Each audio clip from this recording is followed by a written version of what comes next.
Hello, my name is Jinx. Today we have some great news.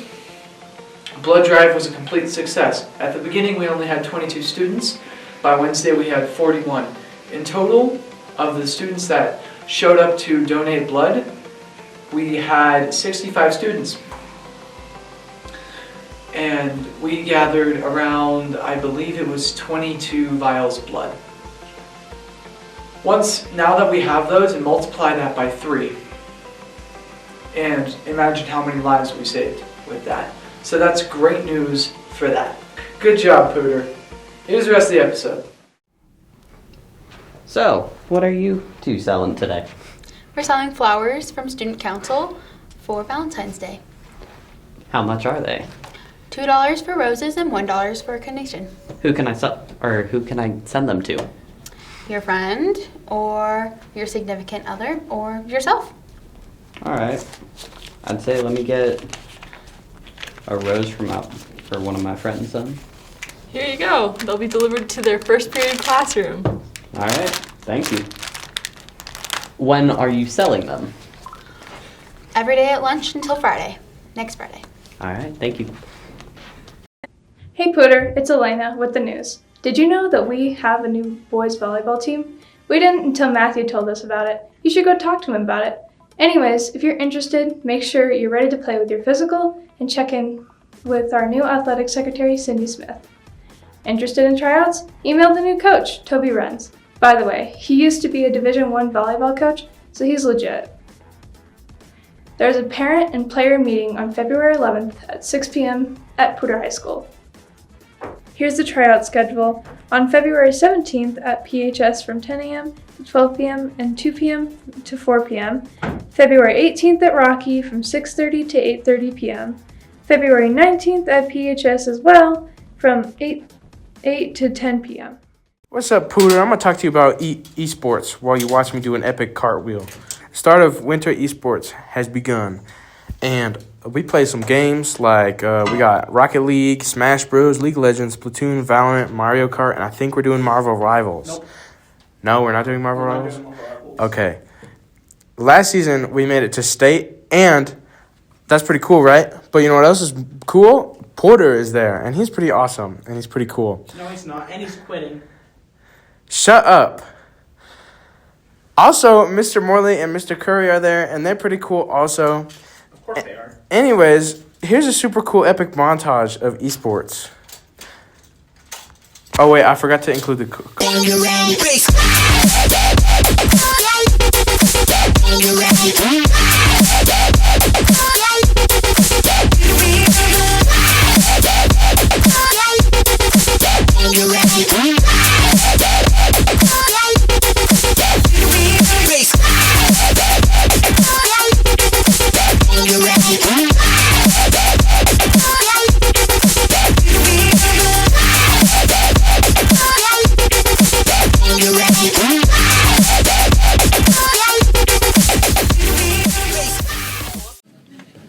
This is an excerpt from Anatomy of Grey by Jim Leonhard.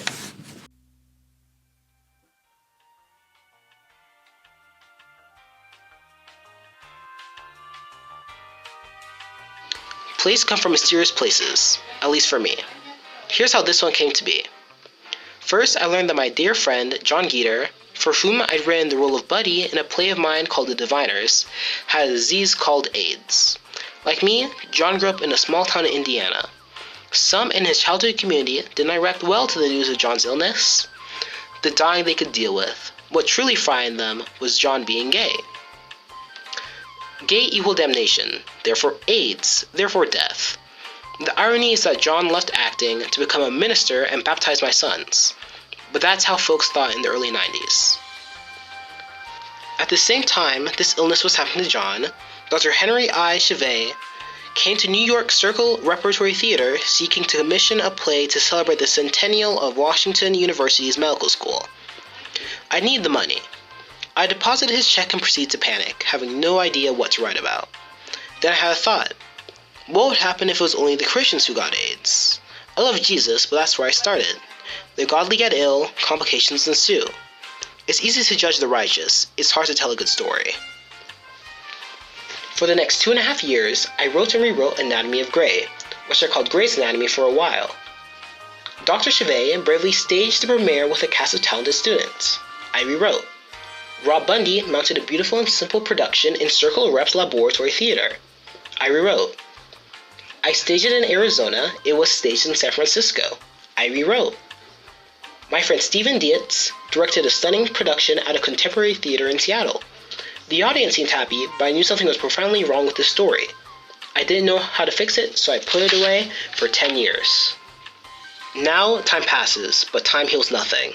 It just lets us grow numb to loss. Years after John's ashes were spread on the water, I was in a very dark place. I was depressed, I was angry, and I didn't even know I was grieving.